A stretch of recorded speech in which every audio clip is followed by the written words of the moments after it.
Download aplikasi Tarbiyah Sunnah di handphone Anda. Tersedia di Google Play dan App Store. Merupakan sholat sunat yang istimewa, makanya tidak pernah oleh Nabi SAW ditinggalkan walaupun dalam keadaan safar. Dari hadis tadi ada beberapa faidah atau pelajaran yang bisa kita ambil. Pelajaran yang pertama adalah fadlu raka'atil fajr. Hadis ini menjelaskan keutamaan 2 rakaat salat fajar. Istimewa. Bagaimana istimewanya? Kita lihat pertama, Nabi tidak pernah meninggalkannya walaupun ketika safar. Jadi ketika safar Nabi tidak melakukan qabla zuhur, ba'da maghrib, ba'da isya, tidak. Tapi qabla subuh tetap dilakukan. Ini yang pertama. Yang kedua, banyaknya kathratu thawabi salatail fajr. Hadis ini menerangkan sangat banyaknya pahala yang Allah berikan bagi orang yang melakukan salat fajar. Segimana banyaknya? Disebut khairum minad dunya wa ma fiha. Jauh lebih baik daripada dunia dan isinya. Kalau umpamanya di dalam tangan kita tergenggam seluruh kekayaan dunia, semua kekayaan di dunia ini milik kita semuanya, kekuasaan juga. Kita mungkin jadi raja dan menjadi orang paling kaya di dunia, paling berkuasa. Bagus apa tidak? Tergantung ya. Bisa bagus, bisa tidak. Kalau kita menggunakannya atas dasar keimanan, bagus. Pasti akan dipakai untuk kemaslahatan seluruh manusia. Dipakai menolong orang yang fakir, yang miskin, yang tidak punya fasilitas ibadah, fasilitas dakwah, fasilitas pendidikan Islam, pondok pesantren, sekolah-sekolah Islam pasti bangun dengan jumlah yang banyak. Biaya pendidikan digratiskan, ditanggung semuanya. Itu sudah jadi tabungan di akhirat. Bagus nggak? Bagus tuh. Tapi kalau pemilik dari kekayaan itu orang fajir, orang durhaka, apalagi orang kafir, bahaya. Kekayaan dan kekuasaannya bisa dipakai menzalimi orang, menyengsarakan manusia, dipakai untuk berbuat jahat, untuk kesenangan pribadi, berbuat dosa dan maksiat. Wah, kacau tuh kehidupan. Jadi bisa bagus, bisa tidak, tergantung orangnya. Cuma sebanyak apapun kekayaan dunia dibanding 2 rakaat salat sebelum subuh, jauh lebih baik 2 rakaat sebelum subuh. Kenapa demikian? Karena banyaknya pahala. Allah Azza wa Jalla berfirman di dalam Al-Quran, dalam surah yang selalu kita baca malam Jumat atau hari Jumat. Nah, hari ini nih, surah apa coba? Al-Kahfi. Jadi setelah beres kajian ini baca surah Al-Kahfi sampai tamat. Paling setengah jam. Karena Al-Kahfi ini enggak 1 juz, cuma 110 ayat dan tidak terlalu panjang-panjang ayatnya. Setengah jam atau kalau santai 40 menit cukup menyelesaikan surah Al-Kahfi. Allah Azza wa Jalla menyatakan al-malu wal banun zinatul hayatid dunya. Kekayaan dan anak-anak merupakan perhiasan kesenangan hidup di dunia. Kita bisa senang hidup di dunia minimal ada dua tuh, kekayaan dan anak-anak. Punya anak itu nanti kalian bisa merasakan atau lihat bagaimana perasaan orang tua kalian. Bahagianya punya anak, kecintaannya kepada anak luar biasa. Jadi kekayaan dan anak-anak merupakan perhiasan kesenangan dunia. Tapi kata Allah wal baqiyatus sholihat. Tapi keabadian amal soleh khairun inda rabbika thawaban wa khairun amala. Itu jauh lebih baik pahalanya di sisi Allah dan lebih baik pengharapannya.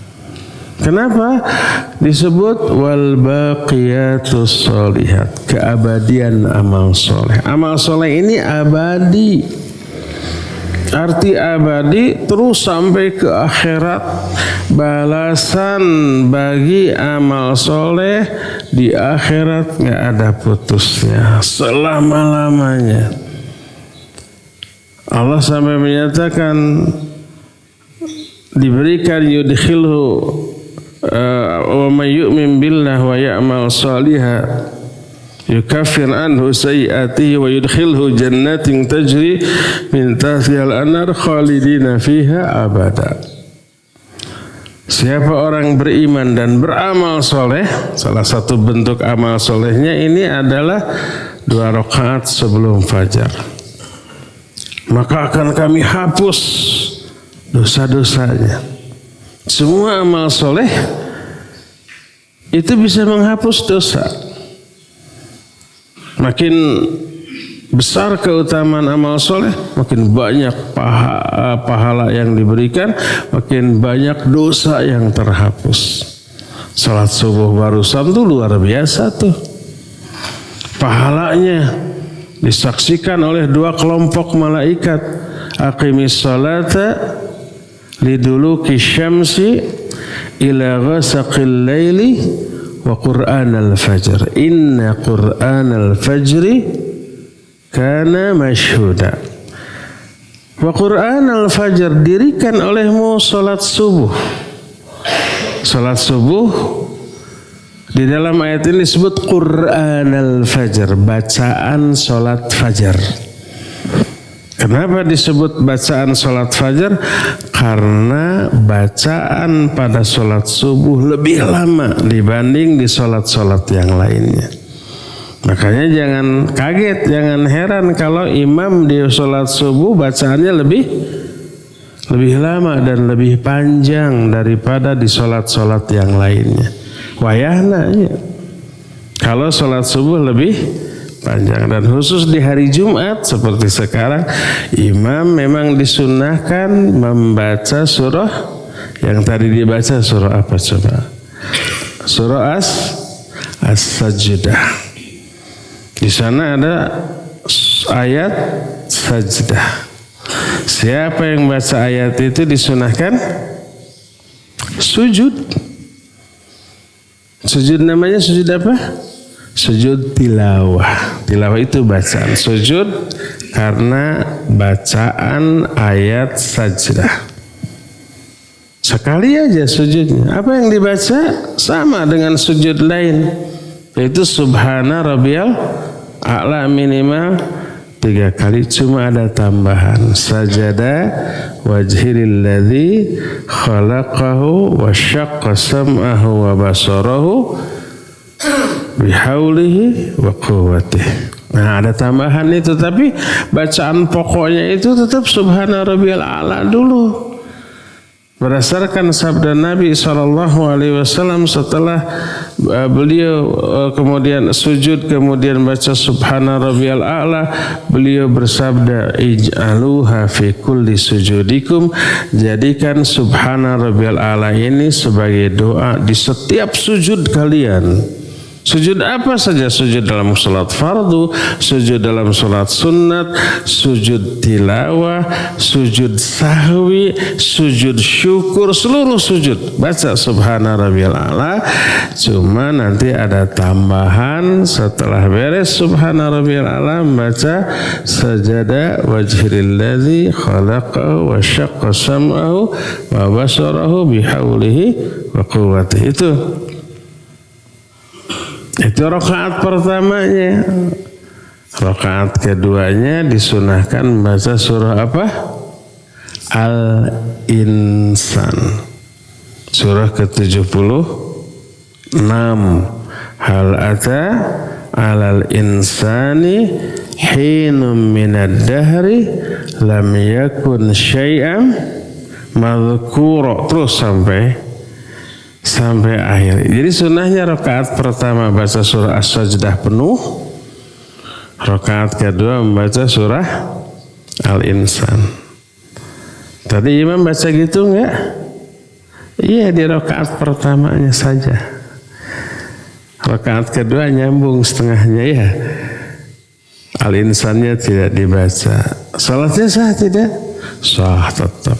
Hanya lebih utama membaca itu. Kenapa imam tidak membaca surah Al-Insan di rakaat kedua? Mungkin tidak hafal. Coba kalau dibaca ini rakaat kedua, ini rakaat pertama, banyak yang batuk nanti, kepanjangan. Nah, itu besar sekali pahalanya tuh. Sampai oleh Allah, inna Qur'anal fajri kana masyhuda. Salat subuh itu disaksikan. Oleh siapa? Oleh malaikat. Memang salat yang lain tidak disaksikan? Disaksikan juga. Cuma malaikat yang menyaksikan salat subuh dua rombongan. Malaikat ini ada yang ditugaskan berjaga malam, ada yang ditugaskan berjaga siang. Dua shift. Shift malam dari mulai asar sampai subuh. Shift siang dari subuh sampai asar. Nah, barusan setelah sholat subuh, malaikat yang berjaga malam naik ke atas, melaporkan kepada Allah. Para Allah lebih tahu. Nah, yang berjaga di siang hari dari subuh sampai asar nanti malaikat penjaga siang. Nanti asar ganti lagi malaikat berjaga malam. Turun, malaikat penjaga siang naik. Kedua kelompok malaikat ini dua-duanya ngumpul pada waktu sholat subuh dan sholat asar. Dua-duanya menyaksikan terlebih dahulu orang yang sholat subuh dan sholat asar. Makanya disebut sholat subuh disaksikan maksudnya oleh dua kelompok malaikat.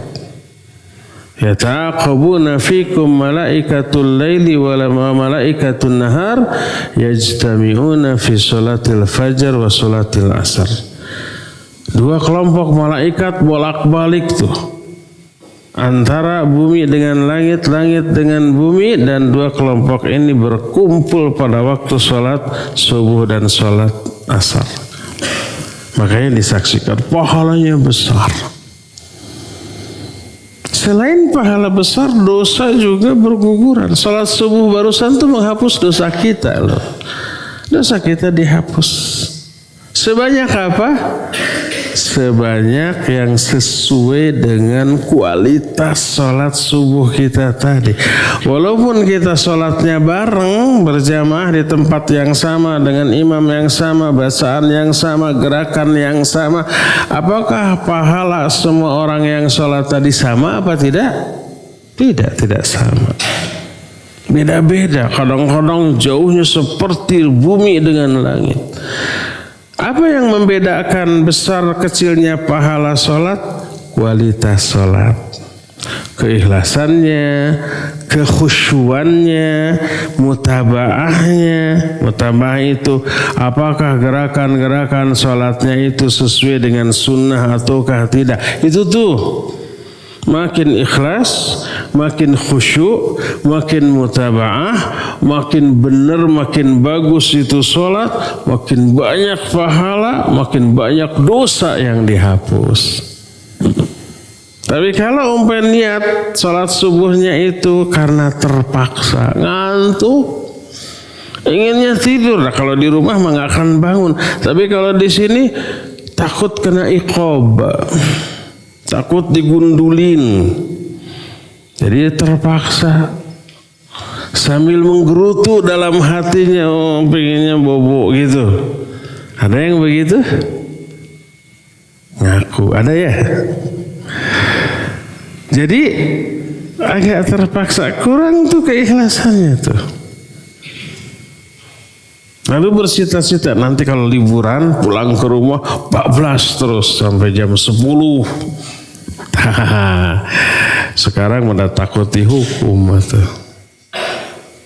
Kurang tuh keikhlasannya. Terus juga kurang kehusuannya selama sholat itu ngelamun, ingat ini, ingat itu. Gerakannya asal-asalan, tidak nyunnah. Maka kualitas sholatnya buruk, jelek, pahalanya sedikit, dosa yang terhapus sedikit. Bahkan kalau kerusakan kualitas sholatnya ini parah, bisa ditolak itu sholat. Ingat ayat fawailul lil musallin alladzina hum an sholatihim sahun alladzina hum yuraun. Kalau riya, kalau tidak khusyuk, wail tuh nggak menghapus dosa, malah nambah dosa.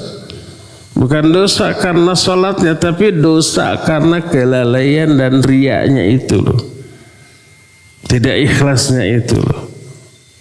Nah, tapi kalau benar pahalanya besar, dosa yang terhapus juga banyak. Terlebih sebelum 2 rakaat sholat subuh kita melakukan 2 sholat fajar 2 rakaat. Lebih baik daripada dunia dan isinya. Karena apa? Pahala tersebut abadi sampai ke akhirat. Kalau dunia dengan isinya akan musnah, akan hancur. Kalau toh dunia ini usianya panjang ribuan tahun, kitanya yang memiliki dunia itu kan nggak panjang. Usia kita di dunia ini cuma puluhan tahun. Nggak ada atau sangat jarang yang 100 tahun. Kalau toh ada yang panjang, usianya di atas 60 tahun, di atas 70 tahun. Kaya raya, berkuasa. Itu dunia, harta, kekayaan tidak bisa ternikmati. Kalian harus tahu, sekarang harus dimanfaatkan. Mumpung masih muda, mumpung masih sehat. Kalau sudah tua, di atas 40 tahun, di atas 50 tahun, itu tubuh ini sudah nggak normal lagi. Banyak penyakit. Ada diabetes, ada kolesterol, ada darah tinggi, ada asam urat, macam-macam, ada jantung. Apalagi kalau perokok, wah, paru-parunya pasti rusak itu. Kalau sudah terkena penyakit itu nggak boleh makan sembarangan. Mau makan daging-dagingan, tensi naik, kolesterol naik. Mau makan buah-buahan dan sayur-sayuran, asam urat naik. Antara darah tinggi dengan asam urat ini bertolak belakang makanannya loh. Kalau darah tinggi, kolesterol, nggak boleh makan yang berlemak-lemak, harus makan buah dan sayur gitu. Kalau asam urat sebaliknya, jangan makan yang hijau-hijau tuh, sayur-sayur hijau, kangkung, bayam, sosin kayak gitu tuh nggak boleh tuh. Sekarang kalau orang punya dua-duanya, ya kolesterol, darah tinggi dan juga asam urat, mau makan apa coba?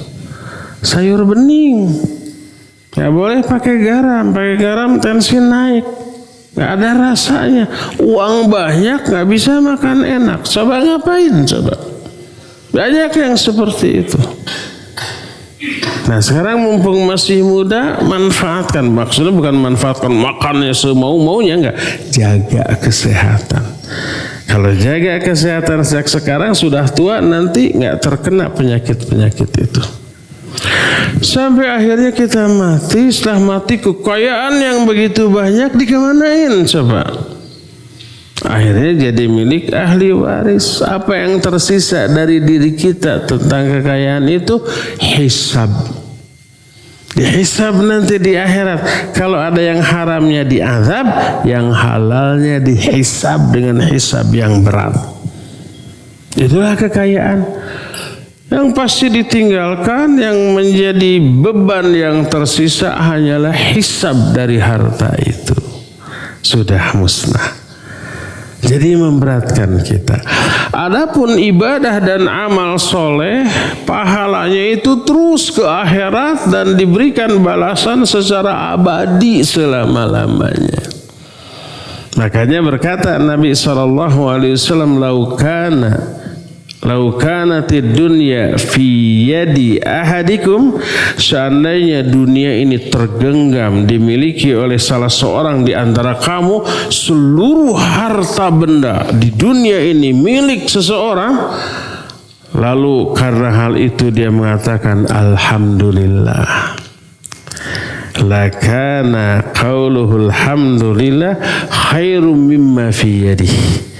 Maka ucapan alhamdulillahnya itu lebih baik daripada harta yang dimiliki di tangannya, daripada dunia seisinya. Kenapa? Karena dunia dan isinya itu akan musnah, akan hancur, akan ditinggalkan. Sedangkan pahala dari ucapan alhamdulillah itu akan terus sampai ke akhirat nanti.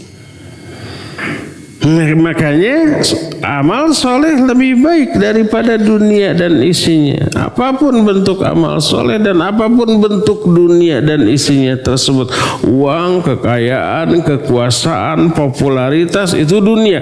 Tetap lebih baik amal soleh, termasuk 2 rakaat sunat sebelum sholat subuh. Makanya jangan coba-coba tinggalkan 2 rakaat sholat subuh. Jadi kalian masuk sebelum azan ke sini, masuk sholat sunnah tahiyatul masjid dahulu. Setelah itu tunggu azan, seusai azan bangkit lagi. Setelah bangkit lagi sholat 2 rakaat qabla subuh. Pahalanya besar.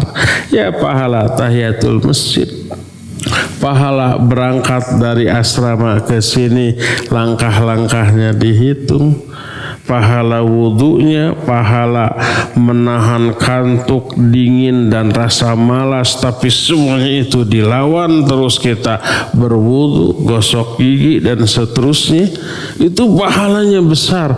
Terus sholat sunat tahiyatul masjid, pahalanya besar. Lalu mendengar azan dan menjawabnya, pahalanya besar. Lalu sholat sunat qabla subuh 2 rakaat, pahalanya juga besar. Lalu sholat subuh berjamaah bersama imam, pahalanya besar. Setelah itu wirid, zikir sui sunnah, pahalanya besar. Kemudian setelah itu umpamanya berdoa kepada Allah Azza wa Jalla, pahalanya besar. Nah, ba'da subuh ini tidak ada sunat ba'da. Tapi kita duduk sekarang di sini berzikir, tapi zikirnya dalam bentuk belajar, mendengar. Ini disebut zikir dengan kedua telinga. Wa zikrul udhunain al-isgha. Zikirnya kedua telinga itu memperhatikan, mendengarkan uraian ilmu, mendengarkan bacaan murattal. Itu zikir dengan kedua telinga, dan zikir juga dengan hati dan pikiran. Ilmu ini seutama-utama zikir.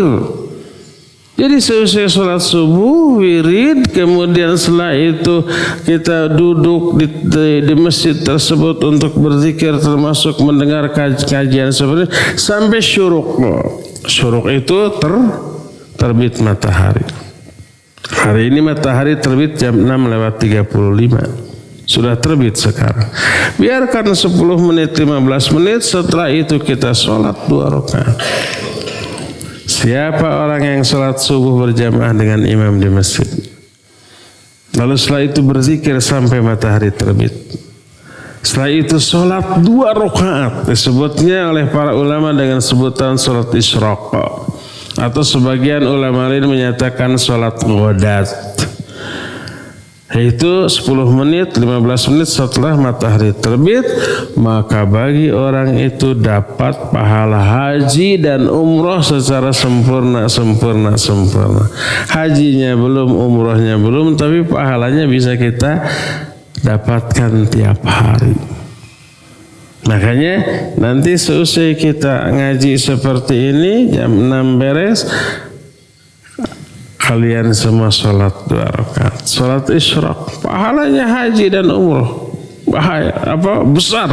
Bayangkan, satu kali kita datang ke sini subuh sampai bubar nanti, pahalanya luar biasa.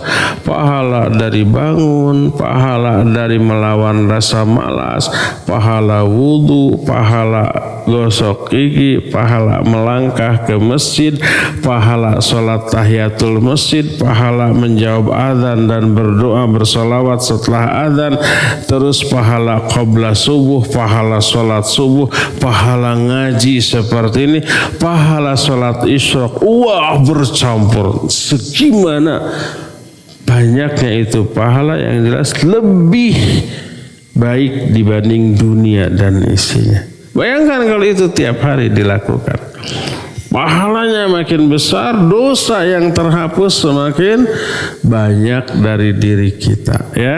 Karena itu pepeling nih ke kalian ini. Nanti setiap masuk masjid jangan lupakan sholat tahiyatul masjid.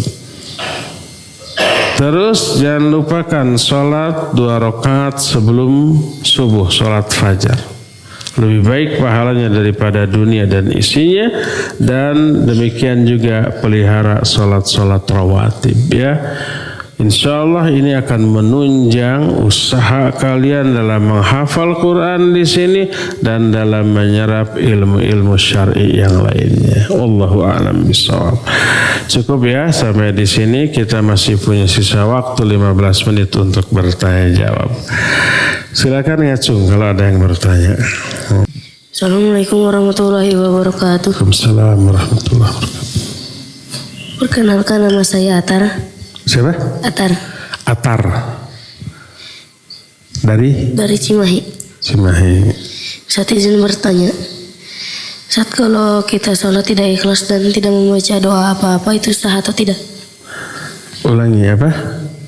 Kalau kita sholatnya tidak ikhlas dan tidak membaca doa apa-apa, itu sah atau tidak? Baik, barakallahu fiik. Atar dari Cimahi. Kalau seseorang sholat tidak ikhlas, terus nggak baca doa apa-apa, balem mingkem gini, sah apa tidak? Pertama, kalau tidak ikhlas, sholatnya sah, tapi dia pertama tidak dapat pahala, kedua dia berdosa, terancam azab.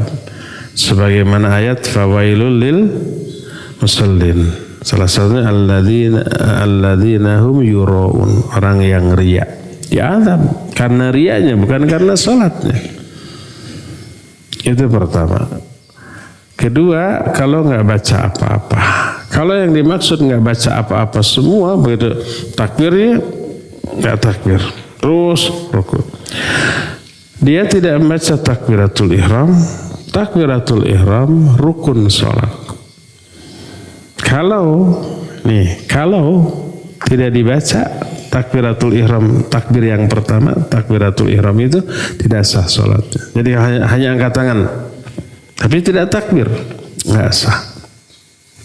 Maka hati-hati kalian kalau umpama masbuk, mendapati imam umpamanya sedang ruku, langsung ruku, ingat takbir dulu, Allahu Akbar.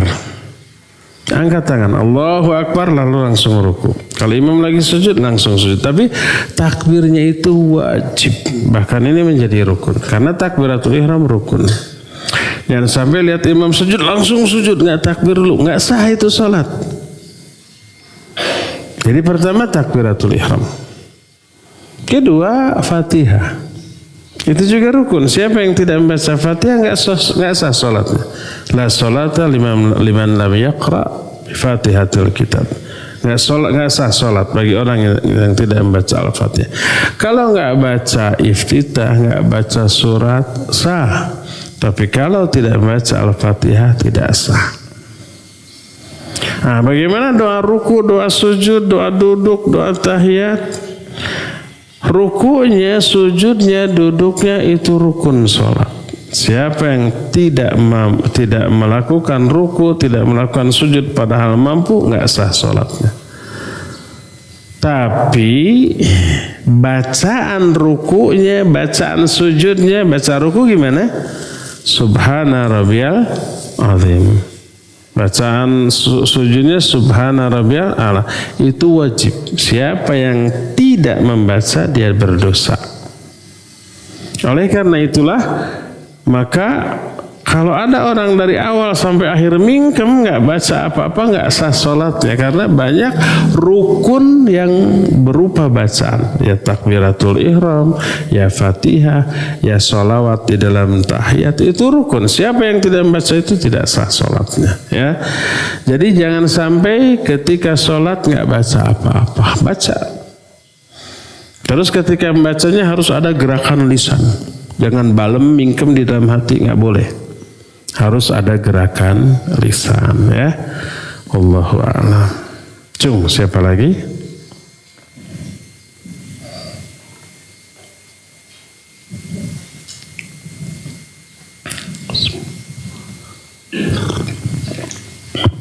Assalamualaikum warahmatullahi wabarakatuh. Waalaikumsalam warahmatullahi wabarakatuh. Perkenalkan, nama saya Rafa. Siapa? Rafa. Alfa. Rafa. Oh, Rafa. Dari Bandung Timur. Ini tanya Ustadz, bolehkah kita mengqadha sholat fajar? Baik, barakallahu fiik. Rafa dari Bandung Timur, ujung Berung, Cibiru, de Cinambo. Boleh nggak kita mengqadha dua sholat fajar, sholat rakaat, dua rakaat sholat fajar? Kalau disengaja karena kelalaian, tidak ada qadha untuk apapun. Seperti umpamanya ada orang tidak sholat fardu. Kenapa? Lalai aja, karena hawa nafsu, sengaja, nggak ada uzur, sampai kelewat. Itu nggak bisa diqadha. Diqadha itu kalau ada uzur, ketiduran seperti gitu, lupa gitu ya, atau karena kondisi darurat, super sibuk dengan kesibukan darurat nggak bisa ditinggal, baru nanti diqadha. Tapi kalau nggak ada uzur, lewat, nggak bisa diqadha. Saum Ramadan, sengaja aja nggak saum tanpa uzur, karena nggak kuat nahan makanan minuman gitu, sengaja, itu nggak bisa diqadha. Apalagi yang sunat, sengaja dilewat, nggak bisa diqadha. Terus gimana tobat bagi orang yang sengaja meninggalkan sholat, sengaja meninggalkan saum fardu yang Ramadan? Wajib tobat saja, berhenti dari meninggalkan kewajiban itu, menyesal, bertekad tidak mengulang kembali, memperbanyak amalan-amal soleh, ibadah gitu aja, ya. Kecuali kalau ada uzur, baru wajib diqadha. Nah, sekarang kalau umpamanya 2 rakaat qabla subuh sengaja kita tinggalkan tanpa ada uzur, tanpa ada alasan, itu nggak bisa diqadha sampai lewat. Adapun kalau ada uzur, umpama kalian sudah bangun sebelum subuh, sebelum azan. Pas azan itu sudah wudu. Nanti niat mau salat qabla subuh. Pas sudah wudu, sudah pakai gamis, kopiah, udah pakai parfum, pas mules nggak jadi ke masjidnya, ke WC dulu. Setelah beres ke WC, ketika di WC tuh azan terdengar tuh. Setelah beres ke WC, wudu lagi, berangkat ke masjid, sudah qomat. Jadi tidak keburu salat qabla subuh. Boleh diqadha? Boleh. Kapan diqadhanya? Ulama ikhtilaf. Para ulama lebih cenderung nanti setelah terbit matahari. Kenapa? Karena karena ada larangan salat sunnah setelah subuh. Salat sunnah setelah subuh tidak boleh. Jadi lebih utama nanti ditunda setelah matahari terbit. Setelah matahari terbit baru kita sholat qabla subuh diqadha. Jadi kalau ada alasan umpamanya ketiduran kebablasan pas bangun tidur teh sudah qomat. Wah, langsung kita berwudu, langsung ke masjid, langsung berjamaah, tidak keburu sholat qabla, boleh diqadha. Kapan diqadhanya? Lebih utama seusai matahari terbit. Kecuali kalau tidak memungkinkan dilakukan setelah matahari terbit karena belajar, karena harus pergi, karena harus berangkat, karena ada kewajiban, maka boleh dilakukan setelah sholat subuh. Jadi kalau ada uzur boleh diqadha. Wallahu a'lam. Cung, ada lagi? Siapa lagi? Ya, Raja.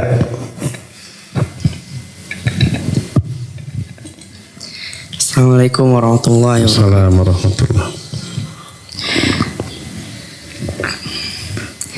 Ada seseorang yang sering mabuk, lalu dia terkena penyakit.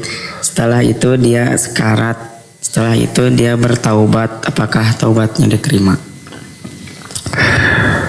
Namanya siapa, Sultan? Sultan. Sultan. Apa? Sultan. Sultan. Dari Marga Asih ya. Raja kita. Sang raja bertanya, orang mabuk, kena penyakit, terus sakarat. Sebelum mati tobat gitu? Setelah tobat mati gitu atau enggak? Setelah itu mati. Apakah tobatnya diterima gitu ya? Ya, pertama orang yang mabuk terus kena penyakit OD lah katakan. Apa itu OD? Overdosis. Jadi kalau mabuk, kalau terlalu banyak minum yang mengandung alkohol, paru-parunya terbakar. Terus sekarat. Dalam keadaan sekarat terus dia tobat, setelah itu mati. Apakah tobatnya diterima? Kalau ketika sekarat pintu tobat sudah ditutup. Sebagaimana sabda Rasul sallallahu alaihi wasallam, Nabi menyatakan, "Innallaha yaqbalu taubatal 'abdi ma lam yugharghir." Sesungguhnya Allah akan selalu menerima taubat seorang hamba sebelum yugharghir. Yugharghir itu ngorok ketika nyawa dicabut, ketika sakaratul maut. Ketika dia sudah berada dalam proses pencabutan nyawa, saat itu dia meyakini mau mati. Lalu tobat saat itu, maka tobatnya tidak diterima. Tobatnya ditolak. Dan itu yang terjadi pada diri si Fir'aun. Laknatullahi alaih. Fir'aun ketika tenggelam, Sebelum mati ketika sakarat dia berkata, kata Allah dalam Al-Quran dalam surah Yunus, si Fir'aun berkata, kami beriman kepada Rabb yang diimani oleh Bani Israel. Menyatakan iman. Tapi ketika sakarat, maka ditolak oleh Allah Azza wa Jalla. Percuma. Jadi taubat pintunya selalu terbuka sampai datang dua hal ini kepada manusia. Kalau dua hal ini sudah datang, pintu taubat tertutup. Pertama, ini individual sifatnya, itu ketika sakarat. Dan sakarat setiap orang kan berbeda-beda waktunya ya. Orang lain sakarat tobat nggak diterima, kita belum sakarat tobat diterima. Kedua, kalau matahari sudah terbit di sebelah barat. Sekarang kan masih di timur, coba lihat. Masih terbuka pintu tobat. Tapi kalau nanti matahari sudah terbit dari barat, tutup pintu tobat, nggak ada lagi. Walaupun nggak sekarat. Orang setelah matahari terbit dari sebelah barat itu orang masih hidup lama. Kita pernah bahas amaratus sa'ah, tanda-tanda kiamat besar waktu di Pusdai. Ada riwayat manusia akan tetap hidup 70 tahun seusai matahari terbit dari sebelah barat. Masih itu hidup, maka sudah ditutup pintu tobat. Nah, adapun kalau orang sudah sakit keras tapi belum sakarat, lalu tobat, masih diterima tobatnya, masih bisa sah tobatnya. Mungkin dia tidak punya harapan lagi, kayaknya penyakit saya sudah super parah, tidak akan bisa hidup lama lagi, mungkin beberapa hari saya akan mati. Tapi belum proses dicabut nyawa, belum sakarat. Lalu tobat satu masih diterima. Walaupun sudah tidak punya harapan hidup, tapi belum sakarat. Jadi sakarat itu sudah mulai diproses pencabutan nyawa, lalu sudah keluar suara ngorok. Ghargharah namanya.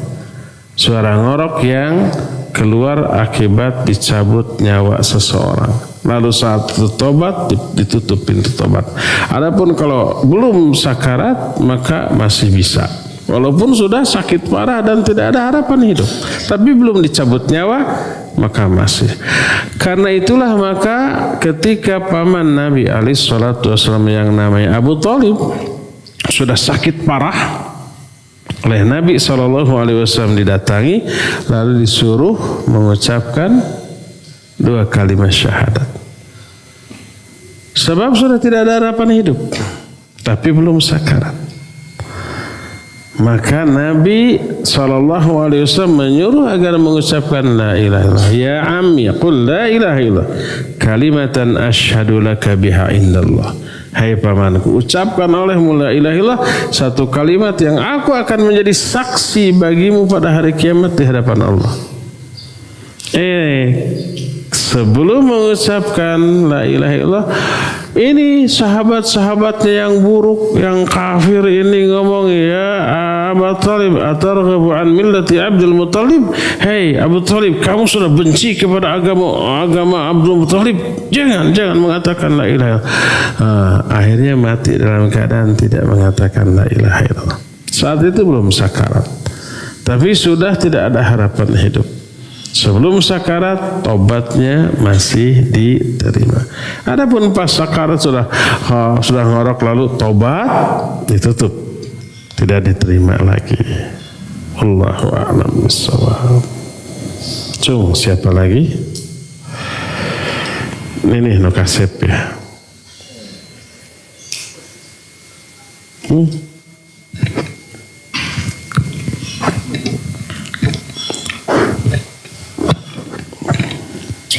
Assalamualaikum warahmatullahi wabarakatuh. Waalaikumsalam warahmatullahi wabarakatuh. Perkenalkan, nama saya Gozi. Gozi dari Cimahi.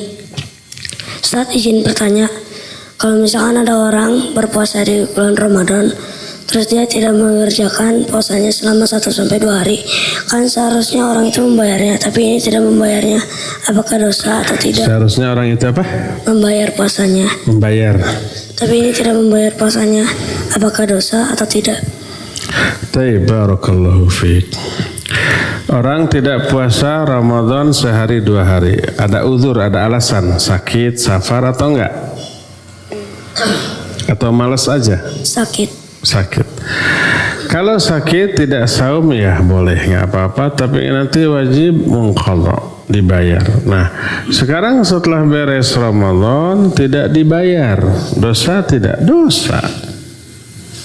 Cepat, sekarang aja boleh, walaupun sudah kelewat Ramadan lagi nggak apa-apa, bayar. Umpamanya, 2 tahun lalu saya punya hutang 2 hari belum kebayar.